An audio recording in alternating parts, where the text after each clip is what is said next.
Did you know that 70% of all projects fail due to poor planning and communication?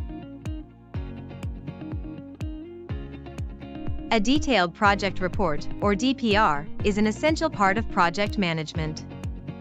It's a comprehensive document that outlines the project's scope, objectives, methodology, budget, and timeline. The DPR is prepared by the project team, including the project manager, stakeholders, and sponsors. They work together to ensure that the project is well planned and executed. To write a successful DPR, you need to follow 5 essential components. These include the project summary, scope, objectives, methodology, budget, and timeline.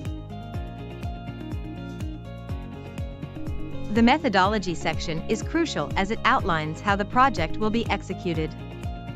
It should include a detailed project plan, work breakdown structure, and risk management plan.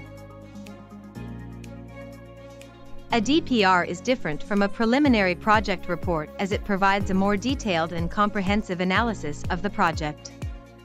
It is essential for project success. So, make sure you take the time to create a detailed project report. It's a critical document that can make the difference between project success and failure.